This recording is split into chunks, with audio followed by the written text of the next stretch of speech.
ಅತ್ತೆ ಹೇಳು ಶಿವಾನಿ. ನಿಮ್ಮ ಸಂಜೆ ಪೂಜೆ ಆಯ್ತಾ? ಇಲ್ಲ, ಏನಷ್ಟು ಪ್ರೀತಿಯಿಂದ ಕೇಳ್ತಾ ಇದ್ಯಾ?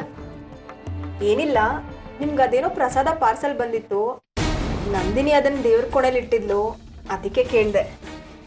ಹೌದಾ? ಹಾಗಿದ್ರೆ ಆ ಸ್ವಾಮೀಜಿನೇ ಕಳಿಸಿರ್ಬೇಕು. ನಾನು ನಿನ್ನ ಬರ್ತ್ಡೇಗೆ ಬರಲ್ಲ ಅಂದ್ರೂ ಪ್ರಸಾದ ಕಳಿಸ್ತೀನಿ ಅಂತ ಹೇಳಿದರು. Thank you. ನಾನು ಇವಾಗಲೇ ಹೋಗಿ ತಗೋತೀನಿ.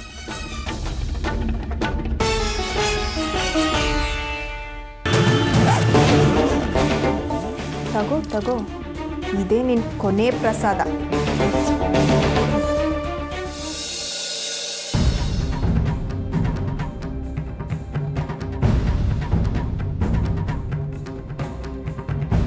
ಇದು ಖಂಡಿತ ಸ್ವಾಮೀಜಿನೇ ಕಳಿಸಿರೋದು.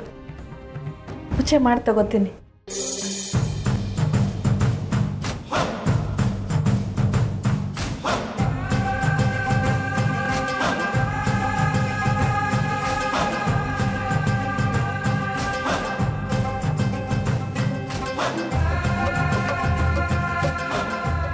ರಾಜಾ, ಇದೇನಿದು ಕೊರಿಯರ್ ಕವರ್?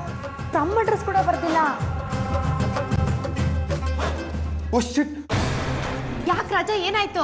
ರಾಣಿ, ದೇವ್ರ ಪ್ರಸಾದ್ ಅಂತ ಅಮ್ಮನಿಗೊಂದು ಕೊರಿಯರ್ ಬಂದಿತ್ತು. ನಾನು ಚೆಕ್ ಮಾಡೋಷ್ಟರಲ್ಲಿ ಅಮ್ಮ ಕಿರ್ಚೋ ಶಬ್ದ ಬಂತು. ನಾನು ಅಲ್ಲಿಗೆ ಬಂದ್ಬಿಟ್ಟೆ. ಈಗೇನಾರು ಅಮ್ಮ ಅದನ್ನ ತಿಂದಿದ್ರೆ? ರಾಜಾ, ಇನ್ ತಡ ಮಾಡೋದ್ ಬೇಡ. ಆಂಟಿ ತಿನ್ನೋದನ್ನ ತಡೆಯೋಣ ಬಾ. ಸರಿ.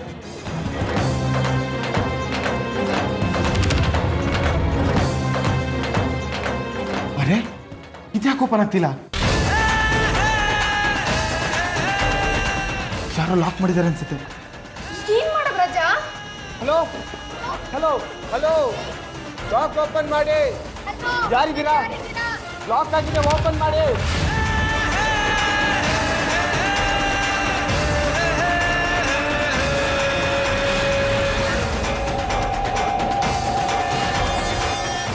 ಅಮ್ಮ, ಯಾರಿದ್ರ ಹೊರಗಡೆ?